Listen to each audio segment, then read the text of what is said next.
കേരളത്തിൽ പുതിയ രാഷ്ട്രീയ മാറ്റങ്ങൾക്ക് പിന്നാലെ വലിയ ചർച്ചയാകുന്നത് 3000 രൂപ സാമൂഹ്യ സുരക്ഷാ പെൻഷൻ വർധന, സ്ത്രീകൾക്കായുള്ള പുതിയ ആനുകൂല്യങ്ങൾ, യുവാക്കൾക്കുള്ള പദ്ധതികൾ, വയോജനങ്ങൾക്ക് പ്രത്യേക വകുപ്പ്, സൗജന്യ യാത്രാ പദ്ധതി തുടങ്ങിയ പ്രഖ്യാപനങ്ങളാണ്. പുതിയ UDF സർക്കാരിന്റെ ആദ്യ ദിവസങ്ങളിൽ തന്നെ നിരവധി ക്ഷേമ പദ്ധതികൾ പ്രഖ്യാപിച്ചതോടെ സംസ്ഥാന രാഷ്ട്രീയത്തിൽ വലിയ ചർച്ചകൾ ആരംഭിച്ചു കഴിഞ്ഞു. കേരളത്തിന്റെ രാഷ്ട്രീയ ചരിത്രത്തിൽ പുതിയ അധ്യായം തുറന്നിരിക്കുകയാണ്. 10 വർഷങ്ങൾക്ക് ശേഷം അധികാരത്തിലെത്തിയ പുതിയ UDF സർക്കാർ ഇന്ന് ജനങ്ങൾക്ക് മുന്നിൽ അവതരിപ്പിക്കുന്നത് വലിയ ക്ഷേമ വാഗ്ദാനങ്ങളാണ്. സാധാരണ ജനങ്ങൾ, പെൻഷൻകാർ, സ്ത്രീകൾ, വിദ്യാർത്ഥികൾ, യുവാക്കൾ, ആരോഗ്യ പ്രവർത്തകർ, തൊഴിലാളികൾ തുടങ്ങിയ സമൂഹത്തിലെ എല്ലാ വിഭാഗങ്ങൾക്കും സഹായകരമാകുന്ന നിരവധി പ്രഖ്യാപനങ്ങളാണ് ഇപ്പോൾ വാർത്തകളിൽ നിറയുന്നത്.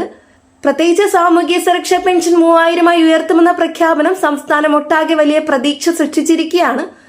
വർഷങ്ങളായി പെൻഷൻ തുക വർദ്ധിപ്പിക്കണമെന്ന ആവശ്യം ഉയർന്നിരുന്ന സാഹചര്യത്തിലാണ് പുതിയ സർക്കാരിന്റെ നീക്കം ശ്രദ്ധേയമാകുന്നത്.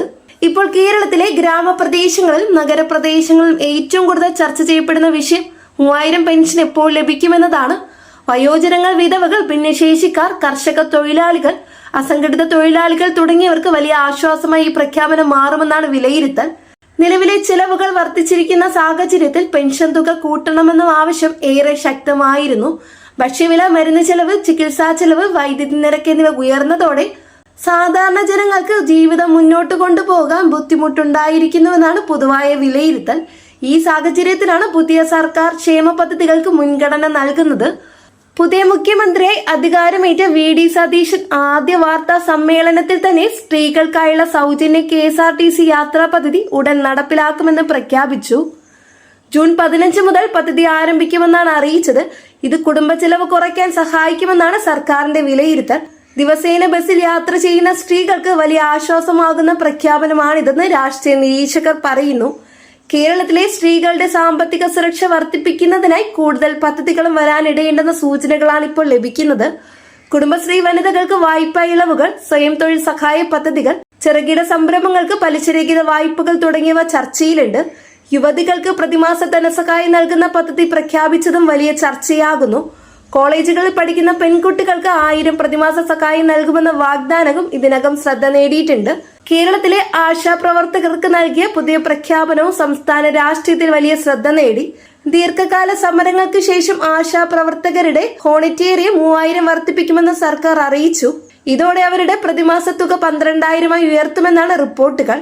ആരോഗ്യരംഗത്ത് കോവിഡ് കാലം മുതൽ വലിയ സേവനം നൽകിയ ആശാപ്രവർത്തകർക്ക് ഇതൊരു അംഗീകാരമായി കണക്കാക്കപ്പെടുന്നു. അതോടൊപ്പം അംഗനവാടി ജീവനക്കാർക്കും പാചക തൊഴിലാളികൾക്കും ശമ്പള വർധന പ്രഖ്യാപിച്ചതായി റിപ്പോർട്ടുകളുണ്ട്. സാധാരണ തൊഴിലാളി വിഭാഗങ്ങളെ കൂടി പരിഗണിച്ചുകൊണ്ടാണ് പുതിയ സർക്കാർ മുന്നോട്ടു പോകുന്നതെന്ന സന്ദേശമാണ് ഇതിലൂടെ നൽകുന്നത്. സർക്കാർ ജീവനക്കാരെ മാത്രം കേന്ദ്രീകരിക്കാതെ അടിസ്ഥാന തലത്തിൽ പ്രവർത്തിക്കുന്ന തൊഴിലാളികൾക്ക് സഹായം നൽകാനുള്ള നീക്കമാണിതെന്ന് രാഷ്ട്രീയ നിരീക്ഷകർ വിലയിരുത്തുന്നു. കേരളത്തിലെ വയോജനങ്ങൾക്ക് വേണ്ടി പ്രത്യേക വകുപ്പ് രൂപീകരിക്കുമെന്ന പ്രഖ്യാപനവും ഏറെ ശ്രദ്ധേയമാണ്. ഇന്ത്യയിൽ ആദ്യമായി വയോജന ക്ഷേമത്തിനായി പ്രത്യേക വകുപ്പ് രൂപീകരിക്കുമെന്നാണ് സർക്കാർ വ്യക്തമാക്കിയിരിക്കുന്നത്. ഏകാന്തത, ആരോഗ്യ പ്രശ്നങ്ങൾ, സുരക്ഷ, സാമ്പത്തിക ബുദ്ധിമുട്ടുകൾ തുടങ്ങിയവ നേരിടുന്ന മുതിർന്ന പൗരന്മാർക്ക് കൂടുതൽ സഹായം നൽകാൻ ഇതിലൂടെ സാധിക്കുമെന്നാണ് പ്രതീക്ഷ. യുവാക്കൾക്കായി പലിശരഹിത വായ്പാ പദ്ധതി പ്രഖ്യാപിച്ചതും വലിയ പ്രതീക്ഷ സൃഷ്ടിച്ചിട്ടുണ്ട്. തൊഴിലവസരങ്ങൾ കുറയുന്ന സാഹചര്യത്തിൽ സ്വയം തൊഴിൽ തുടങ്ങാൻ ആഗ്രഹിക്കുന്ന യുവാക്കൾക്ക് 5 ലക്ഷം വരെ പലിശരഹിത വായ്പ നൽകുമെന്നാണ് പ്രഖ്യാപനം. സ്റ്റാർട്ടപ്പ് സംരംഭങ്ങൾ, ചെറുകിട ബിസിനസ്സുകൾ, കാർഷിക സംരംഭങ്ങൾ, ഡിജിറ്റൽ സേവനങ്ങൾ തുടങ്ങിയ മേഖലകളിൽ യുവാക്കൾക്ക് പുതിയ അവസരങ്ങൾ തുറക്കാനാകുമെന്നാണ് വിലയിരുത്തൽ. കേരളത്തിന്റെ സാമ്പത്തിക സ്ഥിതി സംബന്ധിച്ച് പുതിയ സർക്കാർ വലിയ ചർച്ചകൾ ആരംഭിച്ചിട്ടുണ്ട്. ധനകാര്യ പ്രതിസന്ധിയെക്കുറിച്ച് വൈറ്റ് പേപ്പർ പ്രസിദ്ധീകരിക്കുമെന്നും സർക്കാർ പ്രഖ്യാപിച്ചതായി റിപ്പോർട്ടുകളുണ്ട്. സംസ്ഥാനത്തിന്റെ കടബാധ്യത, പെൻഷൻ കുടിശ്ശിക, വികസന ചിലവുകൾ, ക്ഷേമ പദ്ധതികളുടെ ധനസമാഹരണം എന്നിവയെക്കുറിച്ച് വ്യക്തത വരുത്താനാണ് ഈ നീക്കം. ഇപ്പോൾ കേരളത്തിലെ ഓരോ കുടുംബവും പ്രതീക്ഷയോടെ കാത്തിരിക്കുന്നത് പെൻഷൻ വർധനയുടെ ഔദ്യോഗിക നടപടികൾക്കാണ്. പെൻഷൻ 3000 ആക്കുമ്പോൾ സംസ്ഥാനത്തിന് വലിയ സാമ്പത്തിക കടബാധ്യത ഉണ്ടാകുമെന്ന ആശങ്കകളും ചിലർ ഉയർത്തുന്നുണ്ട്. എന്നാൽ സർക്കാർ ക്ഷേമ പദ്ധതികൾക്ക് മുൻഗണന നൽകുമെന്നും സാമ്പത്തിക നിയന്ത്രണങ്ങളോടൊപ്പം സാമൂഹ്യ സുരക്ഷ ഉറപ്പാക്കുമെന്നും വ്യക്തമാക്കുന്നു. സംസ്ഥാന രാഷ്ട്രീയത്തിൽ ഇപ്പോൾ വലിയ മാറ്റം നടക്കുകയാണ്. പുതിയ സർക്കാർ അധികാരമേറ്റതിന് പിന്നാലെ വിവിധ വകുപ്പുകളിൽ മാറ്റങ്ങൾ, പുതിയ പദ്ധതികൾ, ക്ഷേമ പ്രഖ്യാപനങ്ങൾ, ഭരണപരിഷ്കാരങ്ങൾ എന്നിവ വേഗത്തിൽ നടപ്പിലാക്കാനുള്ള ശ്രമങ്ങളാണ് നടക്കുന്നത്. ജനങ്ങളുടെ പ്രതീക്ഷയും അതിനനുസരിച്ച് ഉയർന്നിരിക്കുകയാണ്. പ്രത്യേകിച്ച് സാധാരണ ജനങ്ങളുടെ ജീവിത ചെലവ് കുറയ്ക്കാനുള്ള നടപടികളാണ് ഏറ്റവും കൂടുതൽ ശ്രദ്ധ നേടുന്നത്. കേരളത്തിൽ ഇപ്പോൾ ചർച്ച ചെയ്യപ്പെടുന്നത് പെൻഷൻ എപ്പോഴാകും ലഭിക്കുക, സ്ത്രീകൾക്ക് സൗജന്യ യാത്ര എപ്പോൾ തുടങ്ങും, യുവാക്കളുടെ വായ്പാ പദ്ധതി എങ്ങനെ ലഭിക്കും എന്നീ ചോദ്യങ്ങളാണ്. സർക്കാർ പ്രഖ്യാപനങ്ങൾ എത്ര വേഗത്തിൽ നടപ്പിലാക്കുമെന്ന് കാണാനാണ് ജനങ്ങൾ കാത്തിരിക്കുന്നത്. പുതിയ സർക്കാരിന്റെ സമീപനം ക്ഷേമം കേന്ദ്രീകരിച്ചിട്ടുള്ളതാണെന്ന് വിലയിരുത്തൽ. സ്ത്രീകൾ, വയോജനങ്ങൾ, തൊഴിലാളികൾ, വിദ്യാർത്ഥികൾ, യുവാക്കൾ തുടങ്ങിയ സമൂഹത്തിലെ വിവിധ വിഭാഗങ്ങളെ ഒരുപോലെ പരിഗണിക്കാൻ ശ്രമിക്കുന്നതായി രാഷ്ട്രീയ നിരീക്ഷകർ അഭിപ്രായപ്പെടുന്നു. പ്രത്യേകിച്ച് കേരളത്തിലെ സാമൂഹ്യ സുരക്ഷാ സംവിധാനം കൂടുതൽ ശക്തമാക്കാൻ സർക്കാർ ശ്രമിക്കുമെന്ന സന്ദേശവും ഇപ്പോൾ ലഭിക്കുന്നുണ്ട്.